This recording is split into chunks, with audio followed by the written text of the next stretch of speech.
Ok. Euh, euh, bonjour à tous.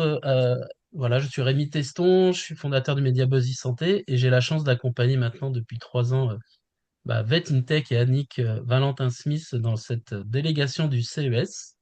Peut-être Annick nous refaire un petit historique de Vet Intech et du CES. Eh ben oui, je suis Annick Valentin-Smith. Moi, c'était mon septième CES. Donc, l'histoire a commencé en 2019.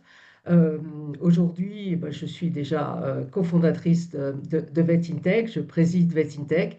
Et VetIntech, depuis 2019, emmène une délégation au CES. Et c'est toujours un plaisir de retourner au CES et d'y aller avec une délégation dont vous ferez la connaissance dans quelques minutes. Et c'était fort sympa.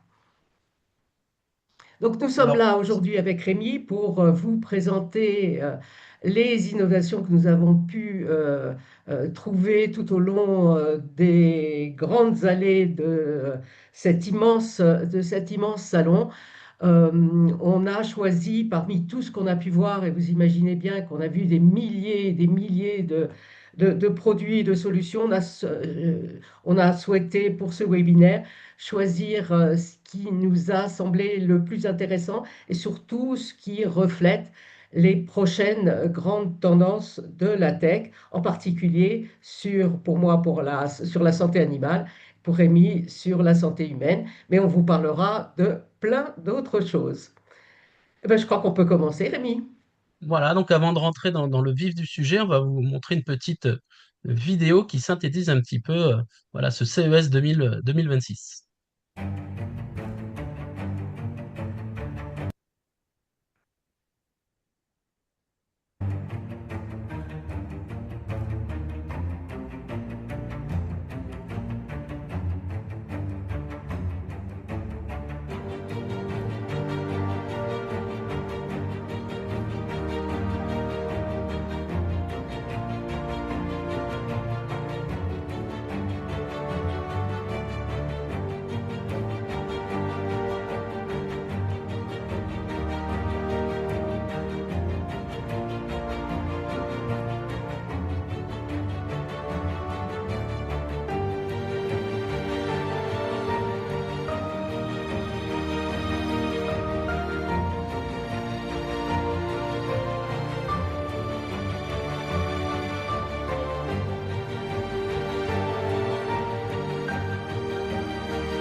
Vous voyez pas mal d'innovations. Et ce qui est intéressant, c'est, on va rentrer dans le détail hein, de tous ces items de ce petit overview. Ce qui est intéressant, c'est bien sûr, c'est une expérience vraiment collective, comme le disait Annick, dans cette délégation, avec des profils très différents. Et c'est vrai que c'était des jours intenses, hein, parce qu'on a fait rien que les 3 jours du salon, plus de 60 kilomètres à pied. Si on rajoute après tous les autres kilomètres qu'on a fait durant la semaine, on dépasse largement les 100 kilomètres. Donc beaucoup d'efforts physiques aussi pour les membres de la délégation. avec aussi pas mal de rencontres. On a eu la chance d'être reçu une nouvelle fois par Thomas Serval, qui nous a encore fait une vraie masterclass hein, sur l'innovation santé et qui a une vraie vision globale de l'innovation au sens large. Et donc, ça a permis vraiment d'avoir des échanges très riches. Et puis, nous avons rencontré également un tout nouveau collectif qui a été créé en novembre, qui s'appelle Girls and Tech, avec plusieurs startups qui viennent du monde de la santé. Vous aviez Endolès qui travaille sur l'endométriose, Soned qui propose une solution d'IA sonore, et Advanced Care Technology également qui travaille sur les sujets autour du pied diabétique. Donc beaucoup de solutions intéressantes et des échanges très riches au cours de ce CES pour la délégation. Alors si on fait une petite synthèse avant de rentrer dans le détail de la santé animale et santé humaine, évidemment, l'intelligence artificielle était omniprésente et on a beaucoup parlé à ce CES des IA agentiques et bien sûr aussi de l'IA physique, c'est-à-dire l'IA qui sort complètement des simples ordinateurs et qu'on retrouve dans les objets, que l'on retrouve dans des robots humanoïdes, dans des objets connectés, etc. Donc, l'intelligence artificielle était vraiment omniprésente, avec un marché aussi des objets connectés et des wearables qui est vraiment drivé par les bacs connectés. On en a vu énormément, comme l'année dernière, avec un niveau de maturité de plus en plus important. La prévention était également un thème très important au CES, avec ce thème de la longévité, qui était un des claims centrales aujourd'hui de la santé dans ce CES à Las Vegas. Et puis une forte présence aussi de ce qu'on va appeler la neurotech, beaucoup de solutions autour des maladies dégénératives, autour de solutions aussi pour de la rééducation neurologique. Donc pas mal de choses et bien sûr toujours le handicap, le sommeil, la santé mentale très présente et puis on l'a vu, la PetTech aussi toujours présente et Annick rentrera plus en détail avec beaucoup de solutions de plus en plus matures. Donc je propose Annick de te laisser la parole pour évoquer ce que tu as pu découvrir en santé animale. C'est avec plaisir que je vais essayer de vous raconter tout ce que j'ai pu voir, tout ce qu'on a pu voir, essayer, tester tout au long de ces années. La première chose qu'il faut remarquer, c'est que aujourd'hui, au CES, le CES, bon, on est bien d'accord, c'est quand même la grande vitrine mondiale des nouvelles technologies. C'est l'endroit où les startups sont invitées, ont une place tout à fait importante, tout à fait prépondérante. Et dans cet écosystème, la PetTech progresse tous les ans. En 2019, il devait y avoir petite dizaine d'exposants qui parlaient ou qui montraient des solutions en santé animale. Ça a bien progressé et aujourd'hui, il y avait entre 40 et 50 exposants qui proposaient, qui présentaient des solutions pour les animaux. Donc aujourd'hui, la PetTech a sa place. C'est devenu une catégorie, un domaine exploité par le CES, hein, même si aujourd'hui il n'y a pas de hall PetTech ou il n'y a pas d'emplacement PetTech, la PetTech a vraiment dorénavant sa place et elle s'installe, je dirais, entre le lifestyle, hein, la vie courante, et la santé. Le CES, et ça c'est quand même très très important, c'est le seul salon au monde où on peut rencontrer un nombre extrêmement important d'exposants asiatiques. C'est le seul endroit où on voit et on rencontre ces exposants qui viennent de Corée, du Japon et surtout, on le verra, de Chine. Euh, Globalement, la place des Européens versus les Asiatiques baisse progressivement et pour la santé animale, c'était pas un salon, disons, européen ou américain. Contrairement à la Chine, et là je vais beaucoup vous en parler, la Chine s'impose, s'est imposée au CES dans tous les domaines et on le verra tous ensemble dans les minutes qui viennent. La Chine s'impose dans le domaine de la santé des animaux, même si je dirais culturellement parlant, c'est pas vraiment leur fort. Par contre, sur la techno, ils sont très très en avance. Alors, je vous ai beaucoup parlé de la Corée ces derniers temps. Maintenant, la Corée a toujours sa place, mais la Chine a devancé la Corée et la Chine est partout. Que dire de cette édition? C'est une édition riche. J'étais très heureuse d'y participer. On a vu beaucoup de produits qui sont maintenant matures, qui sont prêts à être commercialisés, voire qui sont déjà commercialisés, avec beaucoup moins de gadgets ou de produits qui n'ont absolument aucun intérêt et aucun avenir. Il reste à savoir comment ces produits qui sont maintenant prêts à aborder le marché seront utilisés par les utilisateurs potentiels. Et puis il reste bien sûr, face à ces Chinois et ces solutions, des problèmes de confidentialité et de sécurité. Que peut-on dire, slide suivante, des grandes tendances techno? Alors l'IA est partout, hein. L'IA, quand on parle CES cette année, il y avait vraiment de l'IA partout. Euh, c'est devenu le cœur de toutes les innovations. Alors qu'on parle de reconnaissance faciale, vous verrez, la reconnaissance faciale est partout pour les animaux. Qu'on parle de dispositifs qui sont aujourd'hui capables de donner, de traiter les données en données de santé, ou qu'on parle de computer vision.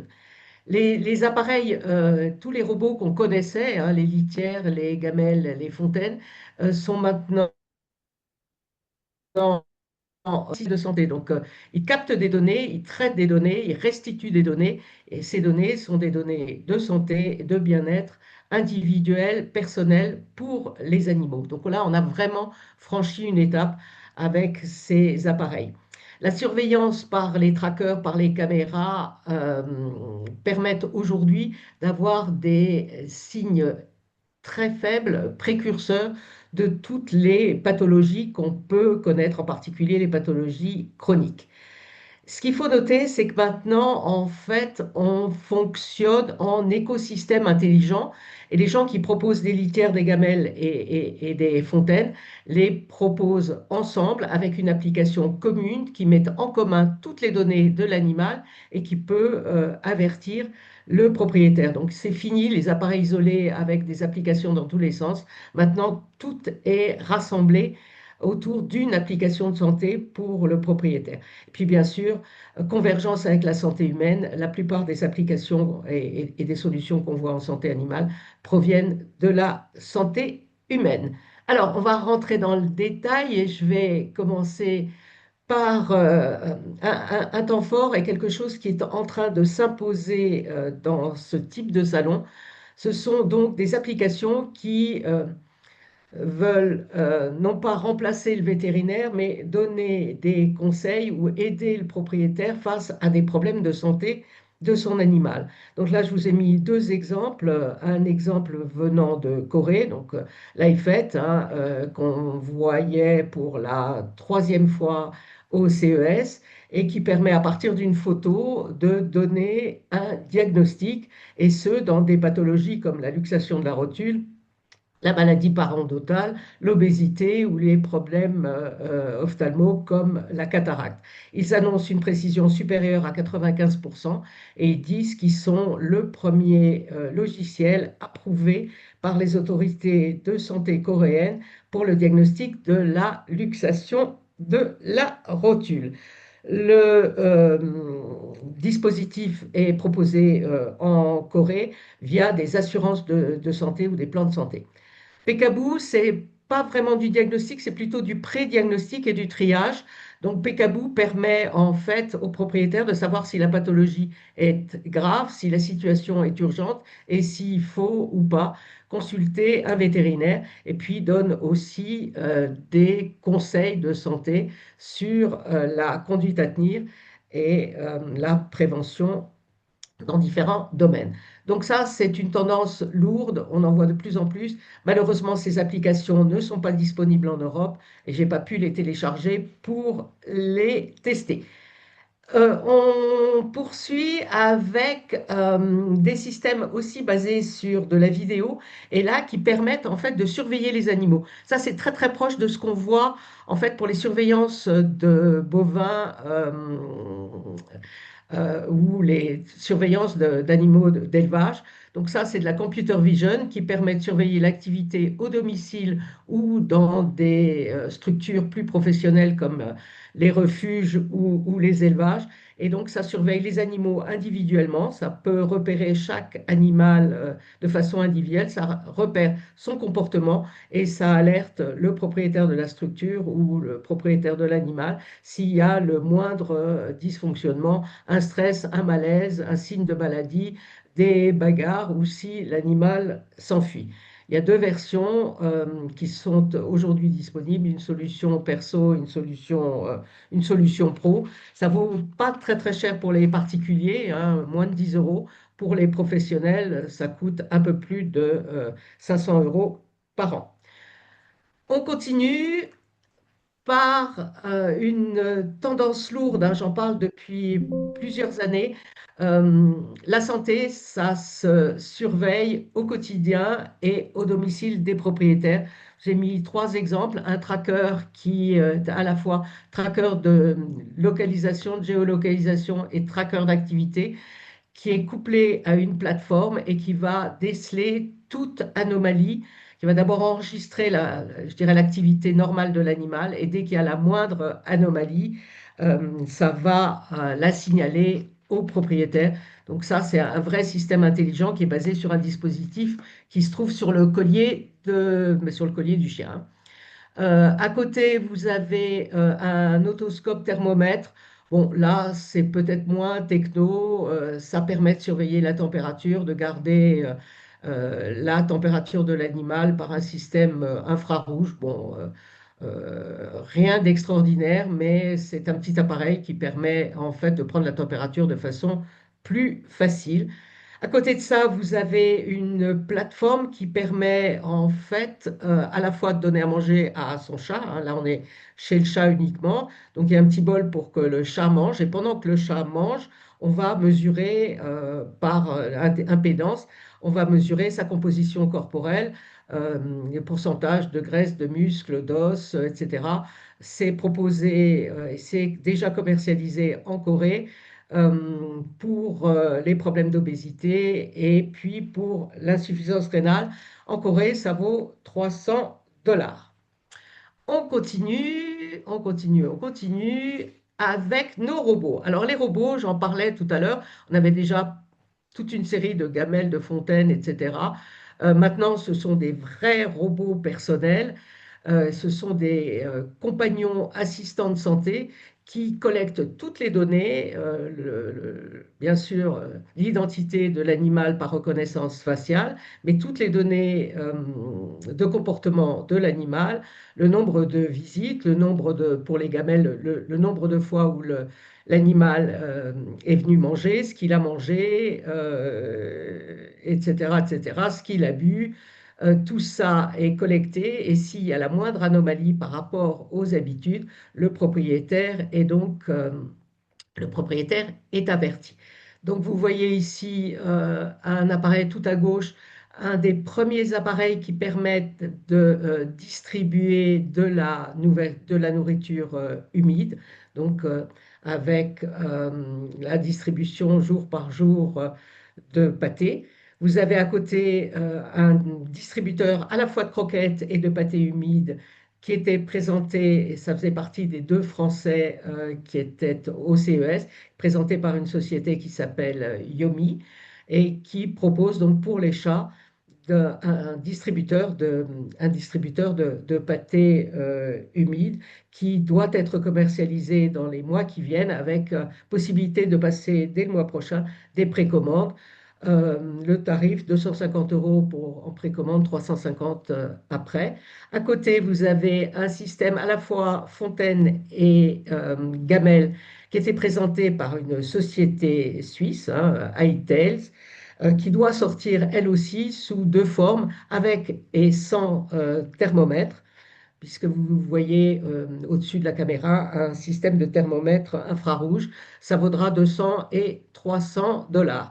À côté, une litière connectée qui permet, en fait, qui est un assistant de santé urinaire, qui permet de déceler tout problème grâce au pH de la litière qui permet déceler tout problème urinaire ou rénal chez le chat. C'est disponible en Europe et ça vaut 200 $.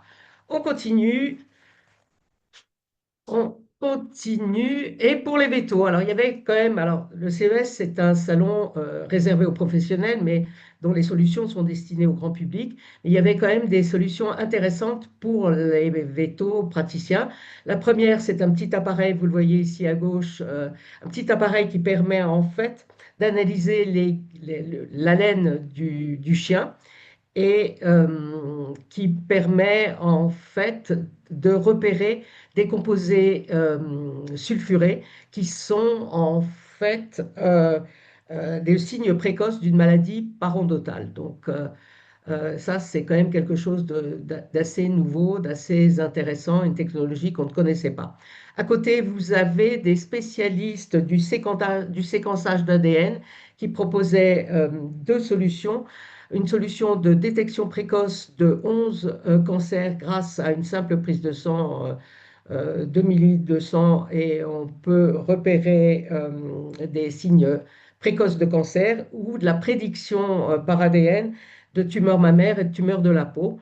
À côté, vous avez un système qui permet de monitorer l'anesthésie et la profondeur de l'anesthésie chez le chien. Tout ça, c'est déjà commercialisé. C'est un petit appareil qui vaut 2000 euros, mais qui peut être bien utile pour surveiller l'anesthésie.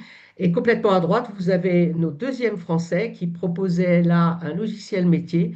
Donc deux jeunes qui connaissent bien le domaine et qui connaissent bien les limites de nos logiciels métiers actuels et qui ont décidé de révolutionner tout ça avec un nouveau logiciel qui est en démonstration dès aujourd'hui dans une clinique virtuelle.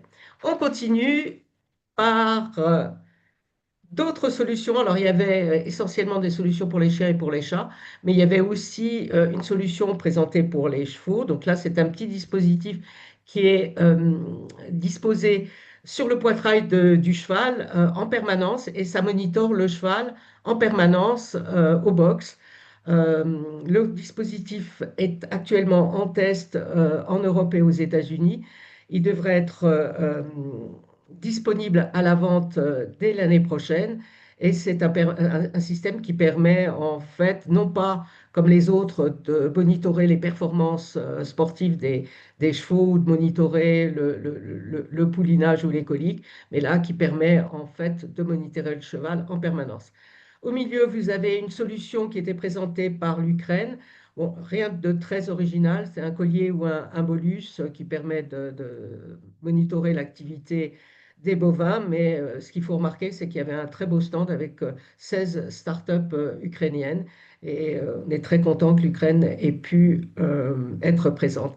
Tout à droite, des solutions pour les oiseaux, il y en avait trois, j'en ai mis une, c'est vraiment bluffant. Il y a bien sûr de la reconnaissance, plus de 10 000 espèces qui sont reconnues.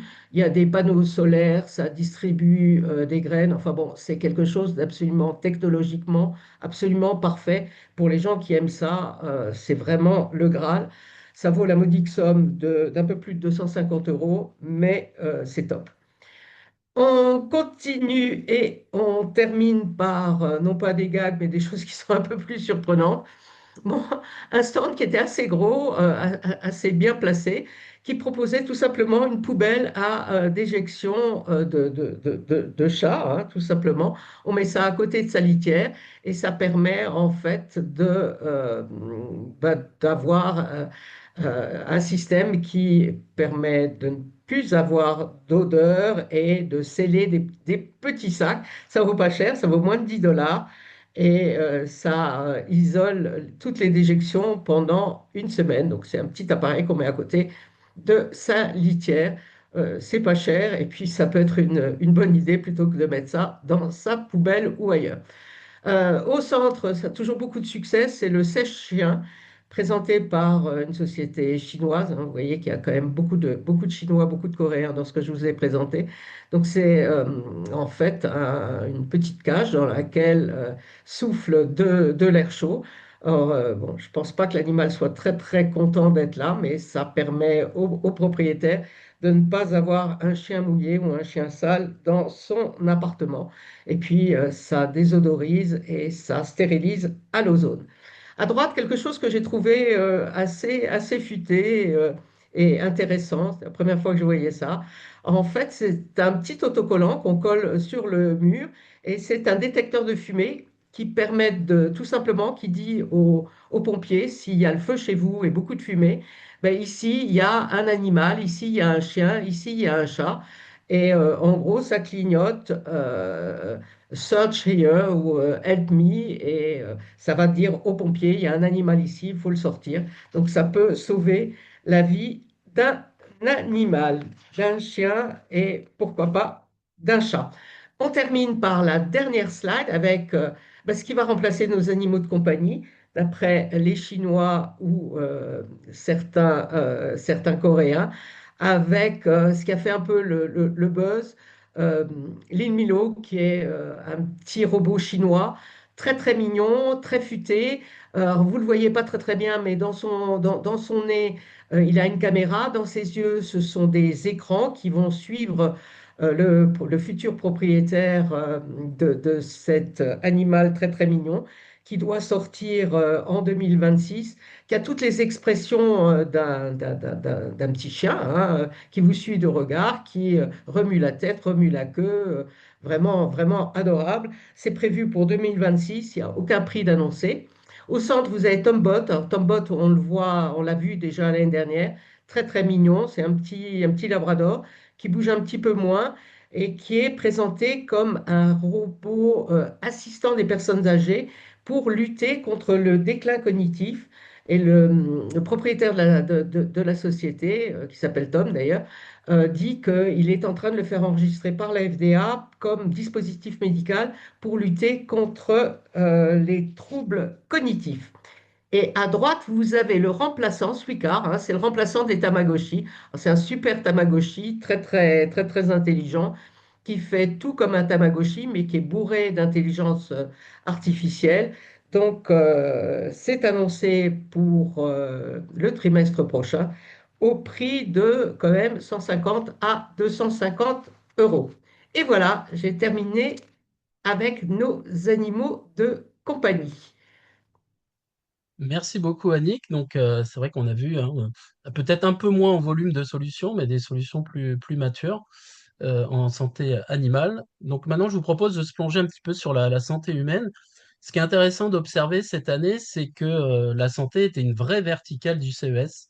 C'était pas un thème parmi d'autres, c'était vraiment un enjeu majeur pour ce CES, où il y avait notamment le Digital Health Summit qui était organisé au sein du CES, avec à la fois des conférences, un espace d'exposition, où là, pour une fois, vraiment, toutes les solutions santé étaient concentrées au même endroit, donc au Venetian Expo, donc au-dessus de l'Eureka Park où il y a eu pas mal de sessions thématiques avec des keynotes, des conférences, des pitchs de start-up aussi. Il y avait également ce qu'ils ont appelé un Digital Health Lounge. C'est un espace dédié vraiment aux rencontres, au networking, avec la possibilité de Non, je l'ai rencontrer pas offert à mal Véro, d'acteurs de santé. chez Véro. Euh, et puis le Digital Health Mixer, qui permet aussi d'avoir des afterworks qui ont permis d'avoir des échanges et d'étendre les collaborations au-delà des différentes solutions qui étaient présentées. Si on regarde un petit peu au niveau des conférences, il y a eu plusieurs grands thèmes abordés. Le premier, évidemment, l'IA et la data, hein, qui était central. Ce qu'on le voit aujourd'hui, c'est présent partout dans la personnalisation des soins, dans le parcours des patients ou dans tout ce qui est aide aussi des praticiens à la décision clinique. Évidemment, les objets connectés, les wearables, très importants, très présents, avec cette mesure constante finalement des données physiologiques. La Femtech était encore un thème très important qui a été abordé. Et puis celui qui a été un petit peu mis en avant cette année, c'est celui de la longévité et le bien-être tout au long de la vie, avec justement cette vocation d'être très centré sur la prévention. Donc beaucoup de solutions présentées sur ces thématiques-là.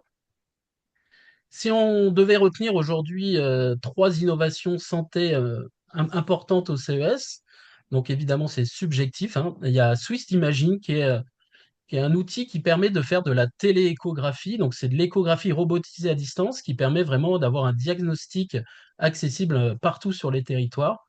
Donc, c'est une solution française hein, qui se développe de plus en plus et qui va essayer de démocratiser justement l'échographie portable. Il y a également Allergen Alert, vous l'avez peut-être entendu parler, qui a été cité par de nombreux médias comme une des pépites de ce CES, qui est une sorte de mini laboratoire portable qui permet de détecter les allergènes alimentaires en quelques minutes. Donc, vous pouvez l'emporter avec vous au restaurant, lorsque vous allez au travail, au self ou partout, où vous allez pouvoir prendre un élément de votre repas, le mettre dans le petit laboratoire pour détecter les différents allergènes. Donc ça, c'est quelque chose de très pratique et qui va être commercialisé dans les prochaines semaines. Et puis quelque chose qui nous a un peu bluffé avec la délégation, c'est Proto. C'est une IA holographique qui permet d'avoir des usages, notamment en téléconsultation ou dans d'autres cas d'usage. Et surtout, ce qu'on était bluffé, c'est la qualité de l'image des hologrammes. On avait vraiment l'impression d'être en face d'une personne réelle. Et donc, on voit que la technologie avance beaucoup sur ces sujets-là. Et c'est quelque chose qui peut peut-être encore donner un coup d'avance sur la téléconsultation. Euh, Si on regarde un petit peu les autres présents, donc les industriels santé étaient toujours présents. Abbott, Merck, comme tous les ans, ont un très gros stand où ils vont présenter leurs différentes solutions. Abbott a présenté une nouvelle fois Lingo, sa solution pour la mesure de la glycémie pour les non diabétiques, et puis d'autres solutions autour de l'alimentation. Merck a présenté l'ensemble de ces outils, alors pas que santé, mais tout un volet quand même sur les solutions e-santé. Et puis Dassault Systèmes est revenu cette année avec une nouvelle expérience immersive autour de la maladie d'Alzheimer et des maladies dégénératives, en ayant une immersion avec des outils de réalité virtuelle, des jumeaux numériques, et d'essayer de faire comprendre finalement un petit peu l'impact de ces technologies sur la découverte de solutions pour mieux vivre avec ces pathologies. Et puis, ils ont accompagné aussi à l'Eureka Park un certain nombre de startups qui sont incubées dans son 3D Experience Lab et qui ont été mis en avant comme Andia TX, hein, qui est un médicament connecté qui permet de prendre un certain nombre de constantes et qui est très intéressant à suivre. Au-delà donc de ces industriels, il y a bien sûr Samsung hein, qui était toujours très présent. Alors cette année, Samsung était sorti des halls d'exposition et avait complètement réservé les salons de l'hôtel Wynn, où du coup ils étaient à part, en dehors vraiment des halls d'exposition, avec un énorme showcase de toutes leurs solutions autour du smart home, des solutions des écrans, etc. Et il y avait tout un secteur santé qu'ils ont appelé le Care Compagnon. Donc là, l'idée, c'est d'avoir finalement un accompagnement de la santé de toute la famille avec un écosystème intelligent, avec des nouvelles solutions présentées qui n'existaient pas encore, comme le iBody Miroir, qui est une analyse dermatologique finalement à travers un miroir de la peau, tout un tas de solutions autour du sommeil, de la qualité du sommeil, également autour de la partie neurologique, c'est-à-dire ils ont développé une solution qui s'appelle Brain Health et qui permet de mesurer le déclin cognitif et de pouvoir anticiper l'émergence de différents types de pathologies. Et puis beaucoup de solutions également sur le suivi santé avec une plateforme, notamment SDK, qui va centraliser toutes vos données santé sur votre écosystème Samsung. Il y a également une forte présence de la neurotech cette année. Beaucoup de choses sur la rééducation neuromusculaire, tout ce qui va être autour des maladies dégénératives, tout ce qui est neurostimulation, donc beaucoup de solutions. Une solution française qui a fait beaucoup parler, c'est Reconcept, puisque c'est une grande capsule où en fait on rentre dedans et ça permet d'avoir une thérapie innovante qui essaie voilà, d'apporter vraiment du réconfort, du bien-être et de ressourcer à travers des différents patterns neurologiques. Vous avez également des neurostimulations intelligentes qui ont été présentées ou des EEG portables qui permettent vraiment d'avoir une meilleure approche autour de tout ce qui est neurosciences. Évidemment, les wearables étaient très présents autour des objets connectés. Les bagues connectées étaient omniprésentes avec des bagues de plus en plus matures, notamment sur les capteurs et des données de plus en plus fiables, hein, notamment celle de Luna, où vous avez aussi celle de Dr. Eyring. Vous avez aussi Ultraman, le le géant indien sur ce sujet. Et puis, il y a eu également une nouveauté qui a fait beaucoup parler, c'est Amazon qui a présenté Bee, qui est une startup californienne qu'ils ont rachetée, et qui est un bracelet qui permet d'enregistrer tout ce que vous faites dans la journée. Donc, il y a des usages santé, mais pas que. Et l'idée, c'est de pouvoir avoir une analyse complète en continu de votre comportement, de tout ce que vous faites, pour apporter après des solutions et faire changer les comportements, notamment en termes de prévention. Au-delà de ça, les objets connectés, bien sûr, étaient très présents, que ce soit des piliers connectés. Colibri est revenu, donc Barracuda, avec une nouvelle version de sa brosse à dents connectée pour l'hygiène bucco-dentaire, notamment pour du côté des enfants. Une solution aussi très intéressante, c'est Airflow, une solution qui permet de traiter la pression négative de l'oreille chez l'enfant, qui est connecté du coup avec un smartphone et qui permet d'avoir une mesure efficace. Et puis Weezings est revenu avec une nouvelle balance. Alors c'est pas une simple balance connectée, c'est une station santé qui a vocation à être vraiment sur cet axe de la longévité, de la prévention, d'avoir une analyse complète des informations santé. Donc plusieurs membres de la délégation ont fait cette mesure où, suite à cette pesée, ils recevaient un rapport complet avec notamment l'âge de leur corps par rapport à leur âge réel. Donc il n'y a pas eu trop de surprises, je pense. Ils pourront nous en dire quelques mots tout à l'heure. La Femtech était très présente déjà dans les thématiques des conférences, mais également sur les stands, hein. Vous avez eu beaucoup de choses autour de la périménopause, de la ménopause, tout ce qui est les cycles hormonaux, tout ce qui va être aussi l'endométriose. Pas mal de solutions présentées pour le suivi à domicile. Vous aviez notamment des solutions françaises comme Endoless, je l'ai évoqué tout à l'heure. Vous aviez également autour du cancer du sein Opvale AI, qui est une intelligence artificielle prédictive autour justement de la détection précoce des cancers du sein, et beaucoup d'objets connectés vraiment autour du bien-être menstruel. Autre thématique, évidemment, c'est l'intelligence artificielle. Comme je l'ai évoqué rapidement tout à l'heure, c'est vrai qu'on a beaucoup parlé de l'IA physique, donc l'IA qui est embarquée dans beaucoup d'objets. Et il y avait également beaucoup de solutions autour de jumeaux numériques, de planification de certains nombres de traitements. Et puis une solution qui a fait beaucoup parler, une solution française qui s'appelle Soned, qui est une IA sonore qui est embarquée et qui détecte à travers les sons des chutes, des crises, etc. et qui espère devenir une nouvelle norme finalement à travers cette détection du son, à travers ce biomarqueur sonore. Donc c'est quelque chose aussi d'intéressant à suivre. Évidemment, l'IA était très présente sur pas mal de solutions au niveau du diagnostic, sur tout ce qui est la détection précoce de cancer, tout ce qui va être sur les sujets dermatologiques, également tout ce qui va être autour de la cicatrisation ou le dépistage rapide d'un certain nombre de pathologies. Donc l'IA était vraiment omniprésente dans un très grand nombre de solutions. On l'a également vu au niveau de la chirurgie avec beaucoup de solutions mises en avant, des solutions françaises, hein, comme Avatar Médical, que l'on voit sur beaucoup de salons en Europe, et qui utilisent de l'IA 3D pour transformer l'imagerie médicale. Vous aviez également Clear Surgery, qui était sur le stand Auvergne-Rhône-Alpes, et qui permet une visualisation chirurgicale vraiment immersive pour avoir une précision dans les actes opératoires. Donc quelque chose de très intéressant avec de la réalité augmentée. Et puis d'autres solutions qui révolutionnent aussi un petit peu toute la planification à travers de l'imagerie 3D et des outils de visualisation et d'interprétation également en amont des interventions. Comme je le disais, la longévité était très importante avec beaucoup de solutions, on va dire, un petit peu autour de la Silver Echo, du maintien à domicile, avec à la fois des airbags intelligents en cas de chute, de la surveillance également à travers des wearables. Luna a fait beaucoup parler aussi. C'est une IA ambiante qui finalement écoute et surveille à travers un petit boîtier tout ce qui se passe dans la pièce. Et puis des soutiens psychologiques avec des outils adaptés aussi sur l'accompagnement des seniors, comme un peu l'a évoqué Annick tout à l'heure avec Tombot, hein, des solutions pour aider les seniors à domicile à avoir aussi une aide à domicile.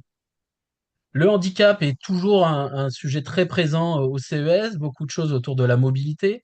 Une start-up française aussi très intéressante, c'est Willmove, qui propose finalement de robotiser un fauteuil et qui permet, à travers ce petit boîtier qu'on ajoute finalement à son fauteuil, bah, déjà de pouvoir accéder à des terrains accidentés, de pouvoir plus facilement circuler. Et surtout, il y a une batterie, comme pour un vélo électrique, finalement, que vous pouvez recharger et qui va permettre de motoriser finalement ce fauteuil pour aller, pour que ce soit beaucoup plus fluide pour l'utilisateur.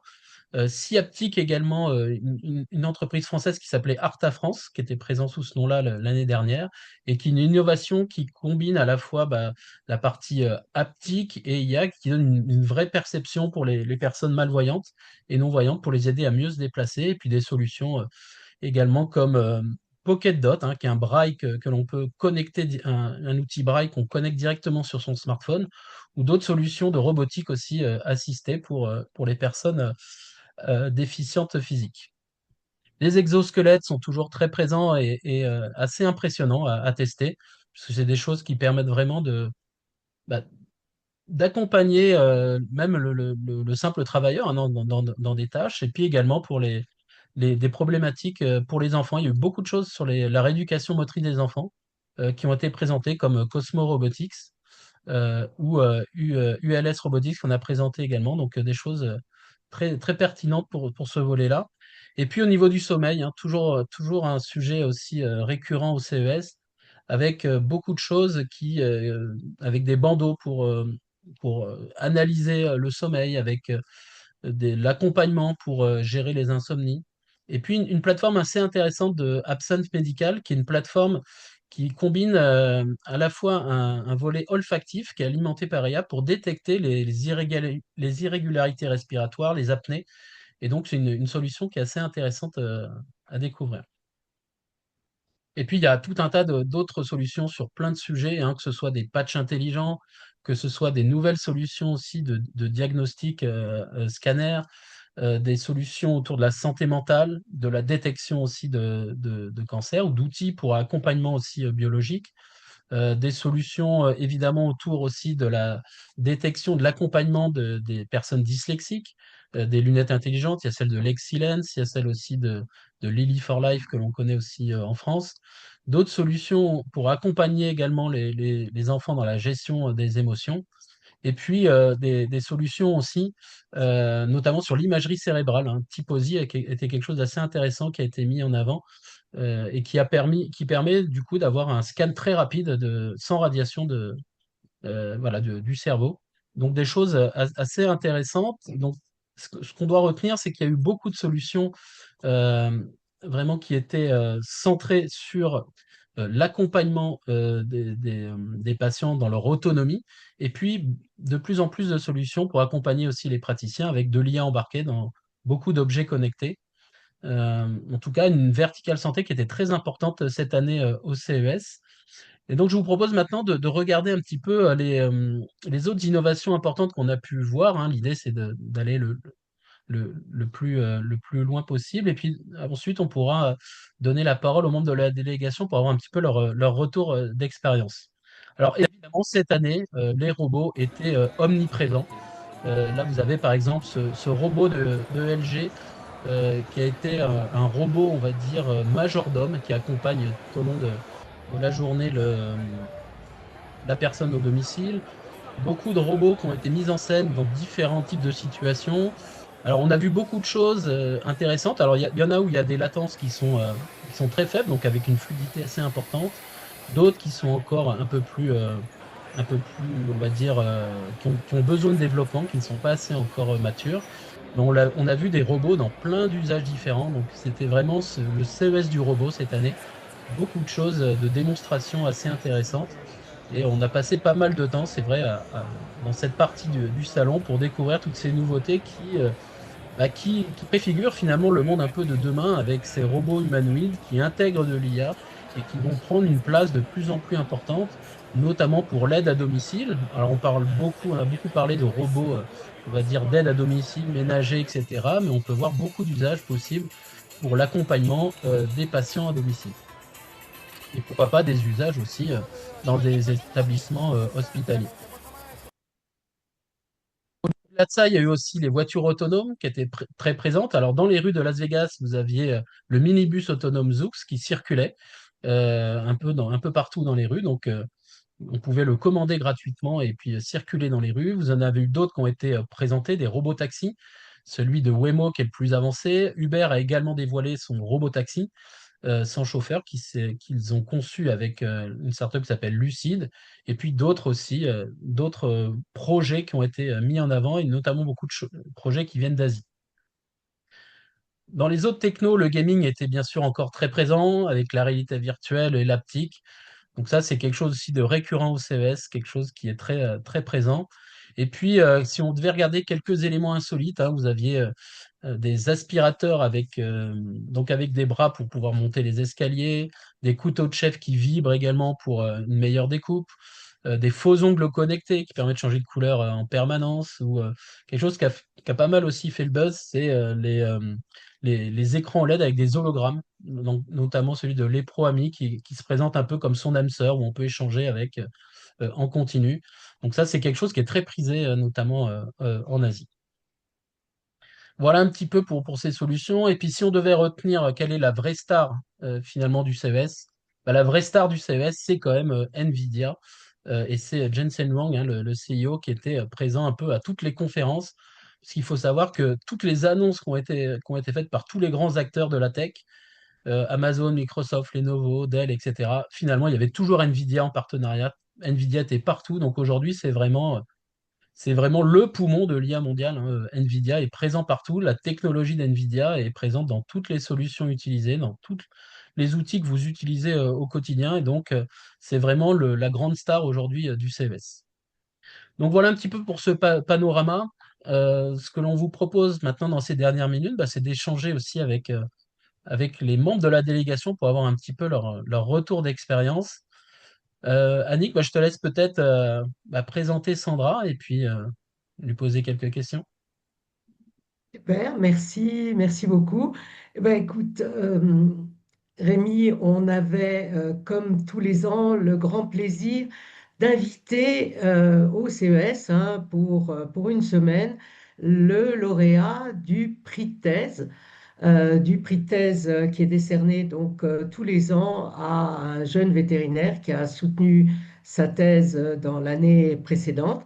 Et cette année, c'était donc Sandra Fourel qui était la lauréate et qui a donc passé une semaine avec nous. Et je vais laisser Sandra se présenter si Sandra est là et si elle m'entend. Oui, oui, c'est bon. Oui, c'est bon. Oui. Euh, Sandra, présente-toi en quelques minutes. Tu es sortie de l'école de Toulouse donc l'année dernière et tu as gagné le prix TES. Dis-nous comment et pourquoi. Et puis surtout, donne-nous tes impressions en quelques secondes. Tes impressions, c'était la première fois bien sûr que tu allais au CES. C'était ton premier grand voyage. Raconte-nous tout ça. ok, donc bonjour tout le monde. Donc effectivement, moi, je suis vétérinaire praticienne en médecine canine. Et donc j'ai eu le prix de thèse VetInTech en juin dernier. Ma thèse, elle portait sur l'élaboration d'un outil qu'on propose maintenant aux vétérinaires qui s'appelle RegVet et qui permet en fait d'enregistrer la situation dans son entièreté ou d'enregistrer derrière le vétérinaire qui résume sa totalité et d'en rédiger un compte-rendu toujours hiérarchisé, synthétique, avec quelque chose de standard qui nous permet d'avoir des comptes rendus propres, bien détaillés, avec toutes les informations nécessaires et qui nous permet également de référer facilement parce qu'on a mis en place des propriétaires, tout ça, pour faire gagner du temps tout en conservant un bon suivi des animaux. Donc voilà, voilà. Et je ne sais pas si vous m'entendez bien, j'ai Internet qui est un peu instable. Euh, Dis-nous, ensuite, Sandra, donc, ce qui t'a plu, ce que tu retiens, ton coup de cœur, Las Vegas, parle-nous de tout ça, quelques secondes. bon, déjà, c'était grandiose que ce soit tant le CES que Las Vegas, en fait. On est dans de la Et le CES, c'était hyper intéressant dans le sens où il y avait vraiment, ben, comme on l'a montré là, en fait, beaucoup de domaines moi, j'aime beaucoup le fait que c'était très axé sur la prévention parce que ben nous, au final, il y a plein de maladies qui passent par ça, par la prévention, par le suivi et aussi par le suivi vraiment très précis de l'alimentation, de la prise de boisson, tout ça. C'est des choses qui sont hyper intéressantes, notamment sur les maladies rénales du chat, tout ça, sur lesquelles on sait que c'est vraiment très important de manager tout ça. Donc, moi, j'ai beaucoup aimé tout ça et j'ai eu un petit coup de cœur pour la litière qui va en même temps, avec le pH, pouvoir donner des petits signes d'appel si jamais on a un pH anormal qui pourrait favoriser la présence notamment de calculs. Parce qu'on sait que ça, c'est des choses où nous, les animaux, quand on n'a pas eu avant d'analyse d'urine forcément, parce qu'il n'y a jamais eu de problème, on a des animaux qui peuvent arriver entre la vie et la mort parce que bah, il y a des calculs, que c'est bouché au niveau de l'urètre.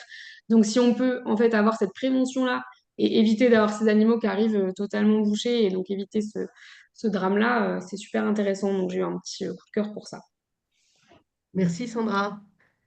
Voilà. Et du coup, peut-être sur le versant santé humaine, Dabia, est-ce que tu peux nous donner un petit peu ton retour d'expérience? C'était aussi ton premier CES. Oui, merci Rémi, merci Annick, en tout cas pour l'organisation de cette délégation. Pour moi, je suis venue dans le cadre de ma thèse à l'ESSEC qui porte sur l'IA générative, sur l'accès au marché dans les industries de santé.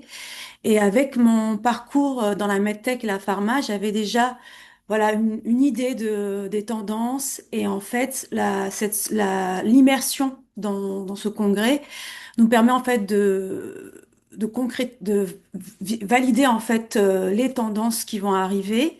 Et moi, en tout cas, ça m'a permis de vraiment de me repositionner sur mes envies. En tout cas, je me disais que les technologies qui m'ont vraiment marqué, je pensais que c'était de l'IA, mais ça a été plus la medtech puisque c'était vraiment des innovations très matures. Donc, il y a Swift Imagine et SkinMed. C'est des choses que j'avais déjà collaboré avec des startups qui travaillaient sur ces sujets-là, sur ces dispositifs médicaux. Mais là, avec l'intégration de l'IA, ça donne une accélération au marché, à l'accès au marché de ces innovations. Et donc, c'est vraiment ça qui m'a vraiment marqué, on va dire, dans les innovations. Et dans un point de vue plus CES, par rapport aux d'autres congrès que j'ai pu assister, c'est vraiment la qualité des keynotes. Donc, j'ai pu faire la keynote Lenovo. Donc, ça a été toute une mission pour pouvoir assister à cette keynote. Mais en tout cas, j'ai pas regretté justement l'intervention du CEO de Nvidia. Ça permet aussi d'avoir une vision sur les prochaines années, justement sur ce que va devenir notre quotidien, puisque toute l'IA, vraiment comme vous l'avez présenté, Annick et Rémi, vraiment s'introduit dans notre quotidien, que ce soit au niveau médical ou vie quotidienne dans nos maisons. Voilà, merci. Merci Dabia. Et peut-être bah, Claude, c'était ta deuxième année consécutive dans la délégation. Qu'est-ce que tu en retiens à la fois bah, de la délégation, du CES et puis de Las Vegas? Ah, ton micro. Claude était avec nous et il aurait disparu. Non, non, il a oublié il est en mute en tout cas. Moi je le vois, il est en mute. Ah, Faut juste qu'il remette son micro. Vous m'entendez là? Voilà. C'est bon, voilà, super. C'est bon? c'est bon. Ok, je suis désolé, j'avais coupé mon micro effectivement. Bonjour à tous, oui, je tenais à vous remercier Annick et Rémi pour l'organisation. Au niveau de la délégation, c'est très bien organisé parce que vous nous dites un petit peu dans quel bâtiment voir les robots, dans quel bâtiment voir les voitures, ce qui est intéressant, ce qui est un peu moins intéressant, etc. Donc vous nous guidez vraiment sur le CES. Et puis vous nous guidez aussi pas mal, je trouve, et c'est ça qui me plaît également en dehors du CES. Parce que grâce à vous, bah, alors on voit Las Vegas, on voit le CES, mais j'ai bien aimé faire la balade jusqu'à la ville fantôme de Nelson. On a visité également une petite ville typiquement américaine qui s'appelle Boulder. On a été visiter Valley of Fire. Donc il y a le CES pendant 3 jours. On est complètement dans la santé, dans les tech d'une manière générale, etc.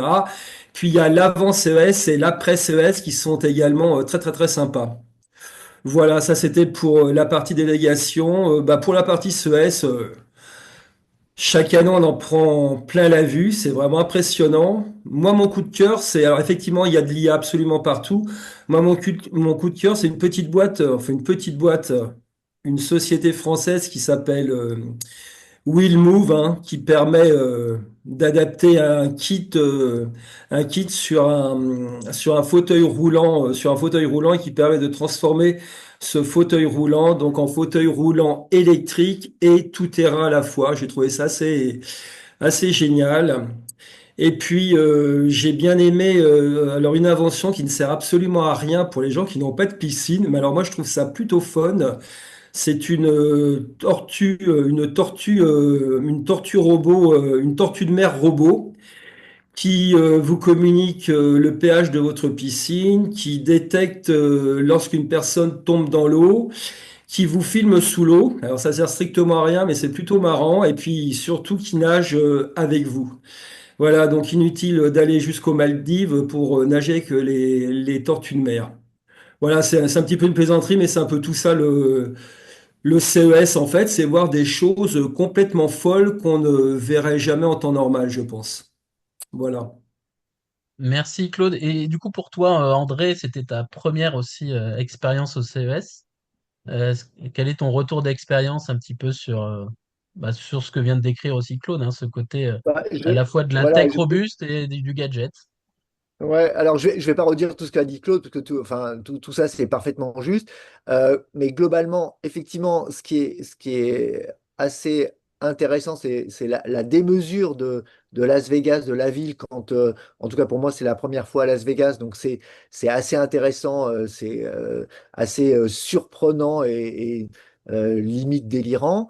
Mais ça va de pair avec la dimension du CES, parce que c'est effectivement, comme on l'a tous dit, euh, ça va dans tous les sens, c'est excessivement, c'est un bouillonnement de partout. Euh, Après, je pense que fondamentalement, ce qui est très important, en tout cas moi, ce que je retiens de la délégation, c'est que le fait d'y aller à plusieurs, déjà, on bénéficie de l'expérience du groupe qui a l'habitude, mais c'est surtout que le fait de se revoir, de faire un petit point en fin de journée, parce que on peut pas tous tout voir, et donc du coup on se nourrit les uns les autres, et on peut retourner le lendemain à quelque chose qu'on aurait éventuellement raté, etc., en fonction des affinités de chacun. Et puis pour faire bref, alors je suis totalement d'accord avec Claude, parce que moi c'était mon coup de cœur aussi, en plus de faire Cocorico pour Will Move, parce que devant cette dimension on va dire, innovante, électronique, technique, ben, on a quelque chose d'assez malin et astucieux.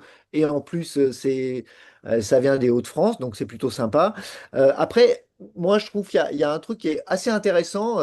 Euh, Rémi l'a évoqué, c'est le bracelet Bi, donc qui a récemment été acquis par Amazon. Alors c'est vrai que si on le regarde d'un point de vue santé, c'est intéressant pour les personnes âgées. On a parlé de longévité, etc. pour surveiller, parce que finalement avec un bracelet, donc quelque chose de très très simple, on peut capter toutes les conversations, elles sont archivées automatiquement, etc. Ça c'est absolument génial. Ceci dit, ça fait un petit peu peur, parce que finalement, je me suis posé la question du risque juridique, c'est-à-dire que si on côtoie quelqu'un qui a ce bracelet-là, on sait que toute la conversation, non seulement elle est enregistrée, mais elle est synthétisée par des outils d'intelligence artificielle. Donc, c'est intéressant d'avoir cette mémoire-là, par exemple d'un échange que vous pouvez avoir avec un copain en disant, bah voilà, ou professionnellement. En revanche, derrière, je me suis posé la question du risque juridique d'un enregistrement sans que ça se voit, et surtout que c'est traduit, on va dire, avec l'intelligence artificielle en document imprimé. Et puis, dernier point, parce que ce qui est intéressant aussi dans le CES, c'est que on peut aller voir des choses on va dire, qui sont hors santé. Moi, il y a quelque chose qui m'a assez intéressé pour, on va dire, deux techniques que je trouve assez intéressantes, parce qu'elles sont pas utilisées, très peu utilisées, voire pas utilisées ailleurs. C'est un système chinois qui s'appelle Lokin AI, qui est en fait un système de fermeture de porte électronique avec une reconnaissance, etc., des codes. Mais ce qui est très intéressant, c'est que pour ouvrir et fermer la porte, en fait, c'est ce qu'on appelle la vein recognition, c'est-à-dire qu'en fait, on met la main et ça reconnaît les veines derrière. Et l'autre élément, c'est que ce petit outil-là, qui est sur la porte, en fait, qui sert de fermeture de porte électronique avec une petite caméra. Enfin bon, voilà, tout ce qu'on peut imaginer d'IA dedans, mais très intéressant. Ça n'est alimenté électriquement que par un spot. Donc c'est ce qu'ils appellent l'optical charge with no with light, c'est-à-dire juste une lumière qui tape sur le dispositif. Et donc, il n'a pas besoin de recharge de batterie, etc. Donc, je trouvais ça assez intéressant et je pense que ça va se diffuser un petit peu ailleurs. Voilà. Merci beaucoup André pour ce retour. Vous l'aurez compris, donc le CES est une vraie plongée dans la tech, mais c'est aussi pas mal d'autres moments, hein. C'est vrai qu'on a pu aller notamment s'immerger dans Las Vegas, qui est un peu démesuré, où on passe de Rome à Paris, en passant par d'autres capitales, dans des décors tous plus ou moins rocambolesques, mais avec des moments aussi assez fun, où on peut se marrer à tester pas mal de solutions, d'innovation. Et donc, c'est l'attrait aussi de cette délégation, avec aussi la possibilité de faire un peu du hors CES. Notamment, on a pu, grâce à notre voyagiste avec Bruno Combis, faire une virée aussi dans le Las Vegas des habitants, et puis d'aller découvrir un petit peu les contours de la ville, et puis évidemment la magie de Las Vegas, la démesure qu'on retrouve partout. Et puis c'est vrai qu'on a pu clôturer aussi cette semaine par une journée d'excursion, comme l'a évoqué aussi Claude tout à l'heure, à la fois dans le désert, dans des villages fantômes, et puis de profiter aussi, on a eu la chance de profiter d'un beau soleil pour cette journée d'excursion. En tout cas, si ça vous intéresse d'en savoir plus, puisque là, c'est vrai que c'était juste une overview, on va vous mettre à disposition donc un rapport, le rapport CES 2026, qui sera très complet. Il y aura plus de 150 pages avec toutes les solutions qu'on aura pu observer en santé animale et santé humaine. Donc, si vous êtes intéressé par ce rapport, il ne faut pas hésiter à nous contacter, et puis on pourra vous transmettre les offres à disposition. Annick, je ne sais pas si tu voulais rajouter un mot de conclusion avant de terminer. Je voudrais dire quelques mots sur le rapport. Dans ce rapport, il y a vraiment toutes les solutions que nous avons pu voir. Il y en a entre 45 et 50. Pour chacune d'entre elles, il y a des photos, la description complète, bien sûr l'accès au site web, les coordonnées du CEO, la personne à contacter avec ses fonctions, la commercialisation, où c'est commercialisé, à quel prix, etc. Donc vraiment plein, plein, plein de détails pour toutes les personnes qui souhaiteraient en savoir plus sur ces très belles solutions que nous avons pu voir. Bon, je n'ai pas pu tout traiter, je n'ai pas parlé des litières, etc. Tout ce que j'ai pu voir, je n'ai pas parlé des portes connectées. Il y a encore plein, plein, plein de choses que vous pourriez découvrir. N'hésitez pas à nous contacter, Vetintech, enfin contact at Vetintech pour en savoir plus. Et ce que nous proposons aussi, c'est une conférence clé en main avec réponse à toutes vos questions si toutefois cela vous interroge. Et puis, bah, si, Donc très beau si la CES, réglementation. plein de maturité, pardon. En conclusion, l'IA, c'est vrai, était partout, mais c'est l'IA au service des animaux pour une santé qui est préventive, prédictive maintenant, qui est personnalisée. Donc, on arrive à cette fameuse médecine des 4P qui est individuelle et personnalisée. C'est top pour nos animaux et nous attendons en clair de voir ces solutions utilisées pour en savoir un petit peu plus et vous en parler. Merci Annick, Rémi? merci à tous. En tout cas, même si vous êtes intéressés pour participer à la délégation de l'année prochaine, sous réserve de la réglementation de Trump qui se met en place sur l'historique des réseaux sociaux et autres, on verra les modalités possibles au niveau des visas, etc. En tout cas, l'année prochaine, hein, on est reparti pour une nouvelle délégation. Et donc, si vous êtes intéressés, n'hésitez pas aussi à nous contacter. C'est du 6 au 9 janvier l'année prochaine, même date que cette année. Voilà. Merci beaucoup. Et puis, vous aurez le replay aussi qui sera diffusé prochainement. Merci à tous. Au Bonne revoir. journée à tous. Bonne journée. À bientôt.